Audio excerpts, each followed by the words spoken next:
Bismillahirrahmanirrahim. Assalamu alaikum warahmatullahi wabarakatuh. Hi dears, how are you?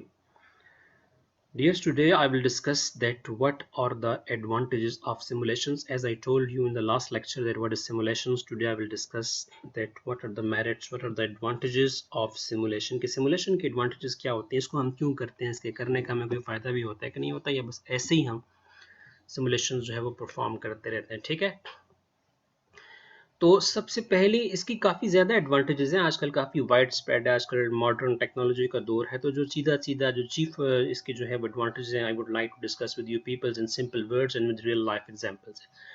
तो सबसे पहले इसकी जो है वो एडवांटेजेस यही है कि simulation helps to learn about the real system without having the real system at all.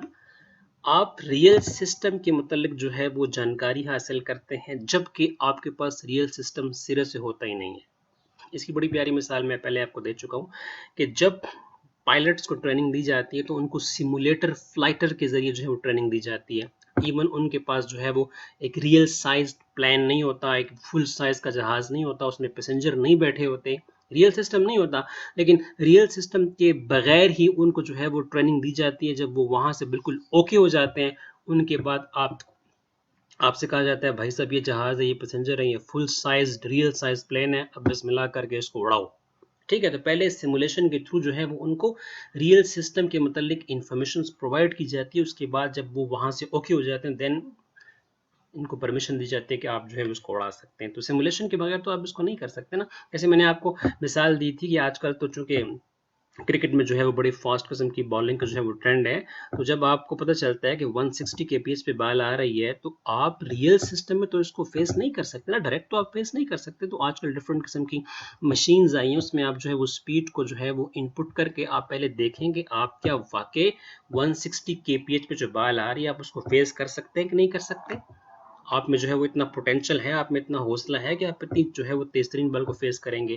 तो इसलिए जो है हमारे पास अनरियल सिस्टम आए हुए हैं, कॉपी किया जाता है उस बाल की स्पीड को.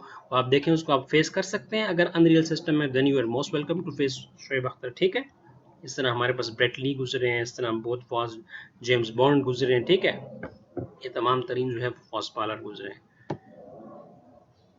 अच्छा, नेक्स्ट इसकी जो है वो एडवांटेजेस जो मुझे अच्छी लगी, इसलिए मैंने अपनी वीडियोस में इसको इंक्लूड करना चाहा. In many situations experimentations with an actual system is not possible, not feasible, not adequate. कई ऐसी सिचुएशंस आती हैं जहां पे एक्सपेरिमेंटेशन जो है वो एक्चुअल सिस्टम के हमरा पॉसिबल नहीं होता. देखें, आपको कैसे पता चलेगा कि चांद के ऊपर, मून सरफेस के ऊपर ह्यूमन का बिहेवियर कैसा होता है? क्या इसके ऊपर आप एक्सपेरिमेंट कर सकते हैं? तो बड़ा रिस्की होगा, बड़ा कॉस्टली होगा. तो इसलिए हम इस सिचुएशन को कॉपी करते हैं. ठीक है, इसको सिमुलेट करके हम देखना चाहते हैं कि चांद के ऊपर इंसान का बिहेवियर कैसा होता है.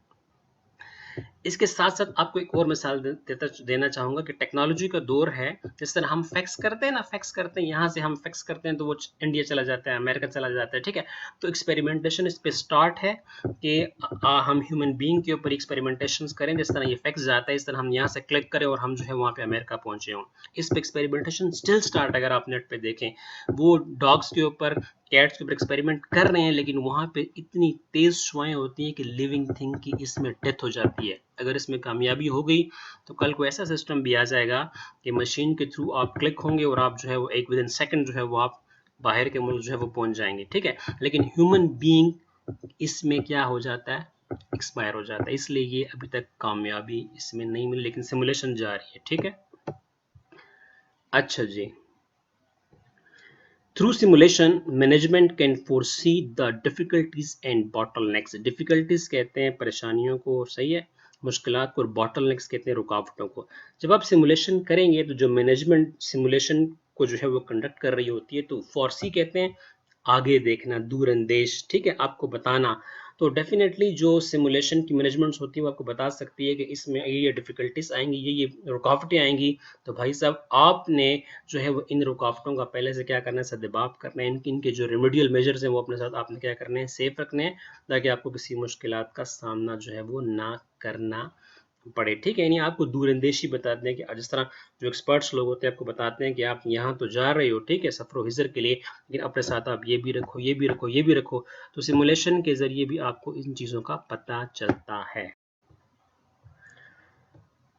Simulation being relatively free from mathematics and can easily be understood, understandable by operating, yeah, you can say non-technical persons. देखें, मैथमेटिक्स तो एवर बीन आपके लिए जो है वो डिफिकल्ट रही है, इसमें कॉम्प्लिकेशंस होती हैं, ठीक है। तो जो सिमुलेशंस होती है ये मैथमेटिक्स किस्म की जो है वो कॉम्प्लिकेशन से फ्री होती है, आज़ाद होती है। इसलिए अगर नॉन टेक्निकल पर्सन हैं जो इसको ऑपरेट कर रहे हैं वो इसको इजीली क्या कर सकते हैं, अंडरस्टैंड कर सकते हैं। मैथमेटिक्स में चूंकि इतनी कॉम्प्लिकेशंस होती है कि बीइंग अ प्रोफेसर अगर हम खुद भी किसी इक्वेशन के अंदर जो है वो अगर वो इनगल्ज हो जाते हैं तो उसमें हम हाफ एंड हाफ समझ लेते हैं, हाफ एंड हाफ हमारे सर के ऊपर से गुजरती है, क्योंकि आप जानते हैं कि मैथमेटिक्स में टैक्टिक्स इन्वॉल्व होती हैं, कॉम्प्लिकेशंस होती हैं, ठीक है, थ्योरीज होती हैं, बड़ा मुश्किल होता है। बड़े खुदादाद सलाहियत रखने वाले ऐसे लोग होते हैं जो इसको 100% कम्प्लीटली जो है वो अंडरस्टैंड करते हैं, ठीक है। तो सिमुलेशन जो है वो इस किस्म की कॉम्प्लिकेशन जो होती है वो पाक होती है, फ्री होती है, इसीलिए इजीली जो है नॉन टेक्निकल पर्सन भी जो है वो इसको, क्योंकि तो फिजिकल मॉडल होता है, इसको जो है वो साथ साथ जो है वो समझ रहे होते हैं, ठीक। हम इसलिए कहते हैं कि जो प्रैक्टिशनर्स होते हैं जो प्रैक्टिकल करते हैं वो चाहे आपकी थ्योरी कितनी स्ट्रांग क्यों ना हो, ठीक है, जो प्रैक्टिकल करता है उसको ज्यादा जो है वो कमांड होती है। अक्सर हमारे प्रोफेसर हजरत हमको मिसाल देते हैं, वो मिसाल देते हैं कि आप साइकिल सीखने की 10,000 किताबें पढ़ लें कि हाउ टू लर्न साइकिलिंग, के साइकिल कैसे चलानी है, आपकी थ्योरी इतनी मजबूत है, लेकिन जब तक आप प्रैक्टिकल नहीं करेंगे, जब तक आप साइकिल को चलाना नहीं सीखेंगे, आप साइकिल नहीं चला सकते, चाहे आपकी थ्योरी कितनी मजबूत क्यों ना हो, ठीक है। तो यहाँ से वो हमें फिर पता चल जाता है, हम उसको समझ जाते हैं, ठीक है। अच्छा, simulation models are comparatively flexible and can be modified according to the situations, according to the current environments। या simulation model जो होते हैं वो comparatively flexible होते हैं, इनमें नरमी होती है, ये मुड़ जाते हैं, ठीक है। आप इसको जो है वो ढाल सकते हैं एंड कैन बी मॉडिफाइड, आप इसमें मॉडिफिकेशंस कर सकते हैं, कमी ला सकते हैं, इसमें अमेंडमेंट कर सकते हैं, तरमीम कर सकते हैं, तहरीफ कर सकते हैं, कमी कर सकते हैं अकॉर्डिंग टू द एनवायरनमेंट। क्योंकि प्रैक्टिकल सिचुएशन में जो है वो मॉडिफिकेशन पॉसिबल होती है, ठीक है, फ्लेक्सिबिलिटी उसमें होती है। तो आप सिमुलेशन मॉडल्स को जो है वो अकॉर्डिंग टू द सिचुएशन क्या कर सकते हैं, मॉडिफाई कर सकते हैं, ठीक है। क्योंकि आप प्रैक्टिकल में जो चीज़ करेंगे आपको उसके मतलब जो है वो कमांड हासिल हो जाती है, आपका माइंड भी जो है वो वर्कआउट करता है, तो आप according to the message of your mind you can change the physical model of simulations according to the current situations. तो डियर जी, सिमुलेशन की कुछ चीदा कुछ चीफ एडवांटेजेस मैंने आपसे डिस्कस की। आई डू एक्सपेक्ट कि आप इसको लर्न कर लेंगे और काफ़ी फ़ायदा भी होगा। मैंने काफ़ी प्रैक्टिकल लाइफ से जो है वो एग्जांपल्स दी ताकि आपके माइंड में जो है वो किसी किस्म की कंफ्यूजन ना रहे, किसी किस्म की जो है वो क्यूरी जो है वो ना रह जाए। तो इंशाल्लाह नेक्स्ट वीडियो में हम हो सकते हैं कि इसकी लिमिटेशंस पढ़ें, इसके डिसएडवांटेजेस पढ़ें।